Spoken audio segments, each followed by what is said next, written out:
Olá, está começando aqui na TV Mundo Maior mais um programa Filosofando, o seu programa de filosofia e de filosofia espírita, que vai ao encontro das grandes ideias pensadas ao longo do tempo numa infinita jornada em busca da verdade e do bem.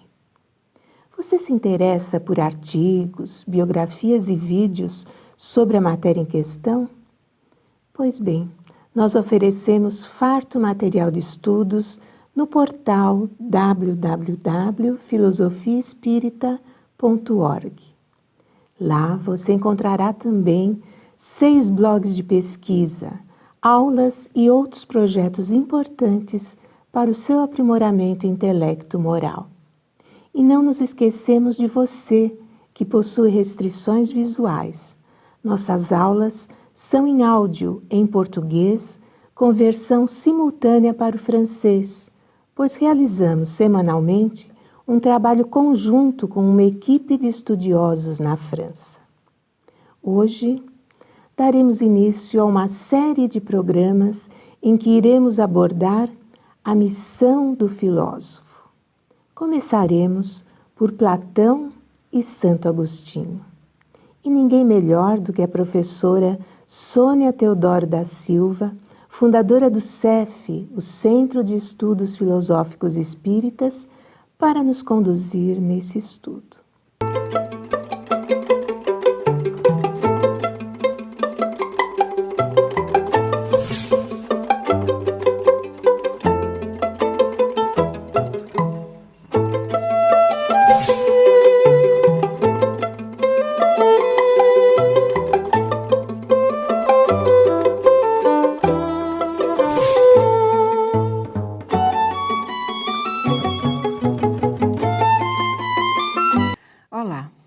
O Filosofando de hoje abordará, dentre outros temas de interesse geral, a missão do filósofo.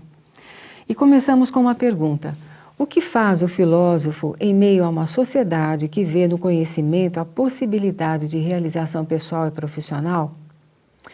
Se nós observarmos alguns filósofos em ação, veremos que eles foram e são o ponto de apoio para muitas iniciativas em nossa sociedade.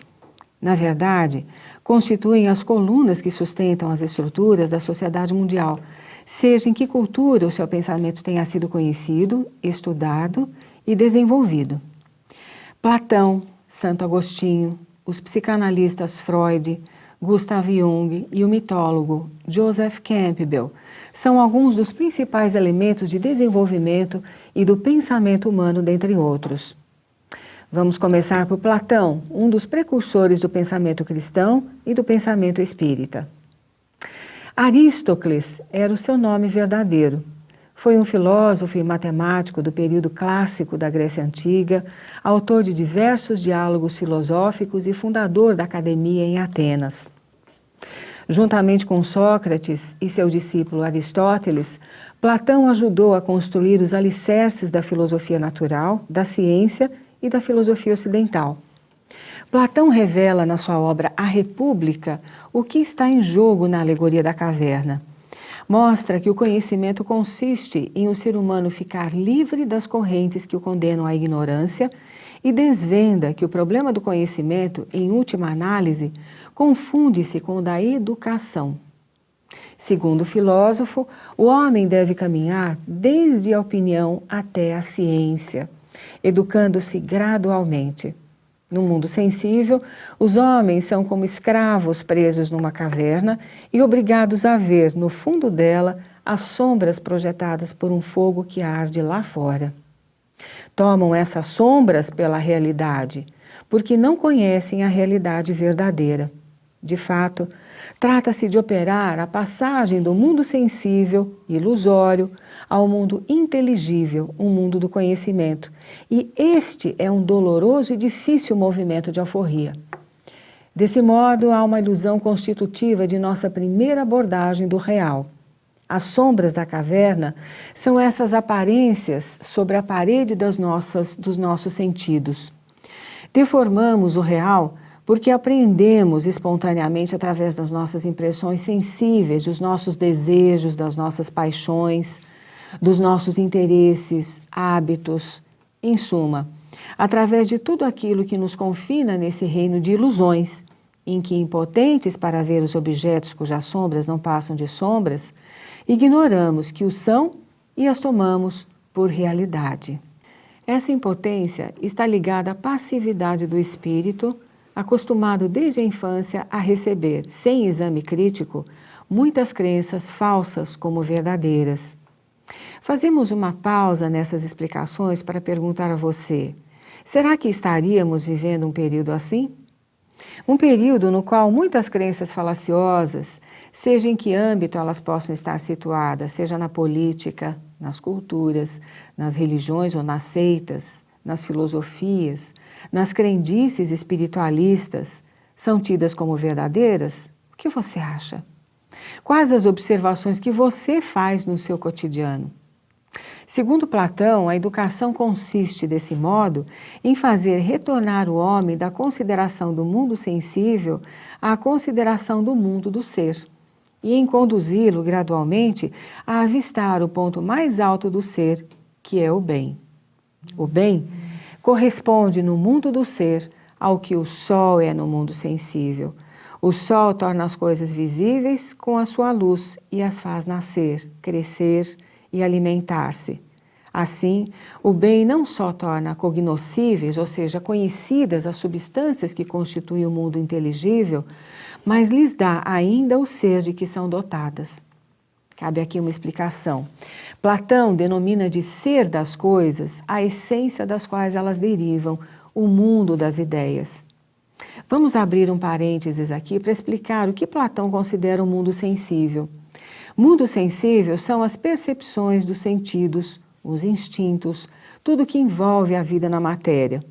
Por inteligível, Platão denomina o mundo das ideias, o mundo real, a inteligência, a sensibilidade, a percepção da verdade. Conforme Platão, faz parte da educação do filósofo o regresso à caverna, que consiste na reconsideração e na reavaliação do mundo humano à luz do que se viu fora deste mundo. Regressar à caverna significa para o homem pôr o que se viu à disposição da comunidade. Deverá, pois, reabituar-se à obscuridade da caverna e então verá melhor do que os companheiros que ali permaneceram e reconhecerá a natureza e os caracteres de cada imagem por ter visto o seu verdadeiro exemplar, a beleza, a justiça e o bem. Assim, poderá o Estado ser constituído e governado por gente desperta, e não por quem sonha e combate entre si por sombras e disputa o poder como se este fosse um grande bem. Não esqueçamos que Platão se refere aqui à sua república, ao Estado ideal que deveria ser governado por um filósofo e não por outro qualquer. Veja que não há muita diferença entre os objetivos buscados pelo filósofo platônico e o pensador espírita. Se ao primeiro cabe o retorno à caverna para reavaliar o mundo e a posição do ser humano nele, ao pensador espírita cabe a mesma observação. Retornaremos às obscuridades da caverna, o que significa buscarmos em nós as razões pelas quais nos colocamos no mundo, avaliar a nossa conduta, as nossas predisposições, as nossas tendências. Tudo isso como parte integrante da nossa integridade, já que somos espíritos imortais e trazemos conosco estes arquivos de experiências havidas em muitas reencarnações. Poderíamos chamar esse processo de autoconhecimento. Veja que estamos abrindo mão da expressão reforma íntima, já em absoluto desuso, e que, na verdade, nunca traduziu verdadeiramente o processo evolutivo através das ferramentas que o Espiritismo nos oferece, não é mesmo? E o que você, pensador espírita, poderia concluir dessas primeiras ponderações? Enquanto você pensa, nós vamos para um pequeno intervalo. Até já!